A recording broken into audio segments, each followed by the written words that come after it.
Good morning and Sai Ram बच्चों जैसे कि आपको पता होगा कि हमारे इंटरनल असेसमेंट शुरू होने वाले हैं। इंटरनल असेसमेंट मतलब आंतरिक मूल्य, जो कि आपने पढ़ा है और आपको ये 20 मार्क्स का पेपर करना है।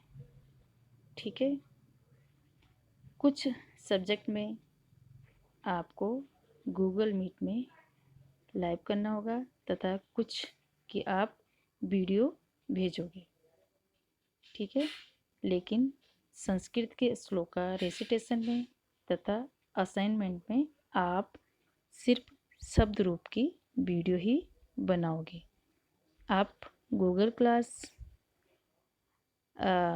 रूम में अपनी क्लास ज्वाइन करने के बाद या आपने कर ली होगी, उसमें जिस तरह से आपको निर्देश दिए गए हैं आप उसी तरह से वीडियो डालोगे।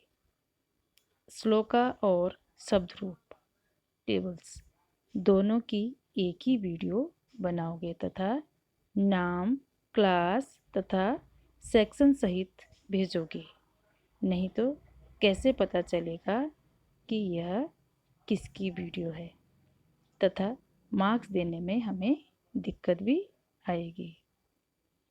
जो हमारा essay 1 का 60 मार्क्स का पेपर होता है, उसमें से आपके 40 मार्क्स के MCQ essay 1 में होंगे तथा 20 मार्क्स के जो इंटरनल होंगे। तो 10 मार्क्स के हमारा क्या होगा, श्लोका। ठीक है, तथा 10 मार्क्स के हमारे टेबल्स होंगे। टेबल्स मतलब शब्द रूप। ठीक है, तो श्लोका हमारे पहला जो हमने चैप्टर पढ़ाया था इसमें वो था प्रार्थना या विनती। तो उसमें तो केवल 2 श्लोक हैं, वह आप पढ़ भी चुके हो तथा 4th में भी वही है और 3rd में भी वही है। आप जैसा चाहें, क्योंकि आपको यह दिया जाएगा कि अपनी पाठ्य पुस्तक में से कोई भी एक श्लोक सुनाएंगे तथा उसकी वीडियो बनाएंगे।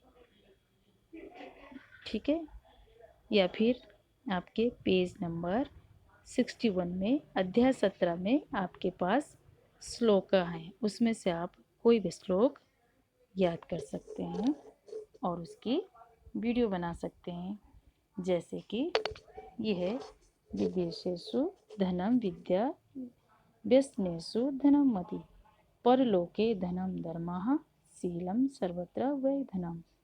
तो इस तरह से जैसे आपके पास अध्याय 17 में आपकी बुक में अध्याय 17 है, उसमें से आप श्लोक देख सकते हैं।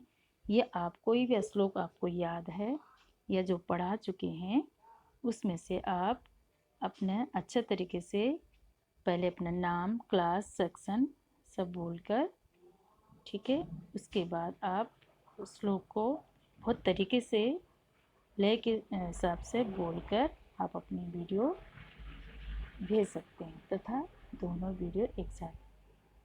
फिर असाइनमेंट, जिसमें कि आपके पास ये क्या है, शब्द रूप।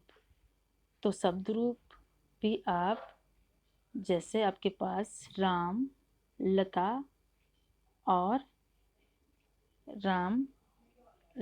फल तीनों पुल्लिंग, आकारांत पुल्लिंग, ठीक है, और आकारांत स्त्रीलिंग और आकारांत नपुंसकलिंग, तीनों रूप आपको दिए जाएंगे। तीनों में से पुल्लिंग, स्त्रीलिंग और नपुंसकलिंग में से आपको चूज करना है राम या फल या लता। तीनों में से आपको जो भी सही लगे आप लर्न कर लेना। ऐसा नहीं कि आप बुक में देखकर पढ़ रहे हैं, वो आपके लिए अच्छा नहीं होगा। ठीक है, वो हम तो नहीं देख रहे हैं, लेकिन जब बाद में आप सेंटेंस बनाएंगे या आगे आगे संस्कृत बहुत टफ है आपके लिए, तो जब तक हमको शब्द रूप और धातु रूप तरीके से याद नहीं होते हैं तो हम आगे सेंटेंस नहीं बना सकते। हमें नहीं पता चलेगा कि ये एक वचन है, द्विवचन है या बहुवचन है, कौन सा लकार है, पुल्लिंग है या बहुवचन है या कौन सी विभक्ति है। ठीक है, हमें कुछ भी नहीं पता चलेगा जब तक हम ये टेबल्स याद नहीं करेंगे। ये टेबल्स के जैसे है, पहाड़ों के जैसे ही है। जैसे कि आपको 1 से लेकर 20 तक पहाड़े याद करने पड़ते हैं। जब वो आपको तरीके से याद हो जाते हैं तो आपको मैथ्स में कभी भी कोई प्रॉब्लम नहीं आती है। तो उसी तरह आपको मैं बार बार यही बोलती आई हूँ, फोर्थ में भी मैं इसी तरह से बोलती थी कि आपको धातु रूप और शब्द रूप बहुत तरीके से याद करना है। तो कैसे याद करना है? आपको बार बार एक वचन, द्विवचन और बहुवचन नहीं बोलना है, प्रथमा द्वितीय तृतीय नहीं बोलना है।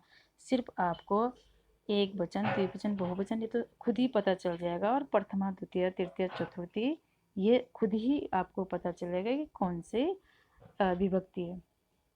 तो सबसे पहले हम किस तरीके से याद करेंगे? जैसे राम शब्द अगर आपको लिखना है, ये याद करना है, तो आप रामा रामो रामा, रामम रामो रामन, रामेण रामाभ्याम रामेः, रामाय रामाभ्याम रामेभ्यः, रामात् रामाभ्याम रामेभ्यः, रामस्य रामयो रामाणां, रामे रामयो रामेषु, हे रामो हे रामा। तो इसी तरह से आपको याद हो जाएगा।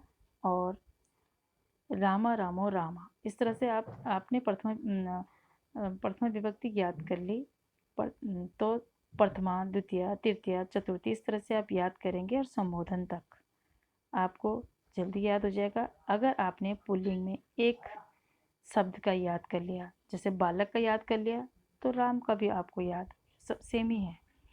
और उसमें लता का जैसे आपको दिया है, अगर आपने रमा का याद कर लिया तो रमा और लता वो स्त्रीलिंग है, तो सेम चीज़ है। ठीक है। और फल में या पुष्प हो गया या कुछ भी आपको दिया जाता है तो वो आपको इस तरह से याद करना है। अब है दूसरा फल का है वही प्रथम विभक्ति में फल, एक वचन, द्विवचन और बहुवचन।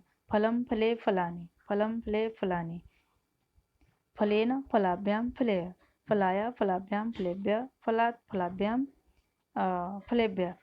ये फल का और जो राम का है पुल्लिंग का और नपुंसकलिंग का पंचमी विभक्ति तक सेम होता है, ये आपको याद भी रखना है। ठीक है। फलम फले फलानि, फलम फले फलानि, फलेन फलाभ्याम फलेय, फलाय फलाभ्याम फलेभ्यः, फलात् फलाभ्याम फलेभ्यः, फलस्य फलयो फलानां, फले फलयो फलेषु, हे फल हे फले हे फलानि। इस तरह से आपको याद करके, ऐसे नहीं कि आप बुक से पढ़कर बोल रहे हैं, बिल्कुल भी नहीं, ये आपको लर्न करना ही है। लर्न करके फिर आपको नाम, क्लास और सेक्शन बोलकर फिर ये पढ़ना है। आपको इस तरह से वीडियो बनानी है। ठीक है। और तीनों में से केवल एक ये आपके पास ऑप्शन होगा। तो अब ये लता का है, तो वही विभक्ति प्रथमा, द्वितीय, तृतीय, चतुर्थी, पंचमी और षष्ठी। तो इस तरह से लता लते लताः, लतां लते लता, लतय लताभ्यां लताभि, लताये लताभ्यां लताभ्य, लताय लताभ्यां लताभ्य, लताया लतयो लताना, लतायां लतयो लतासु, हे लते हे लते हे लता। तो इस तरह से आपको ये सब याद करना है। और जो ये आपका श्लोक है, श्लोका का भी, ये तो मैंने केवल आपको एग्जाम्पल के रूप में बताया है। आप अपनी पाठ्य पुस्तक में से कोई भी श्लोक ले सकते हैं तथा उसकी वीडियो बनाकर आप भेज सकते हैं।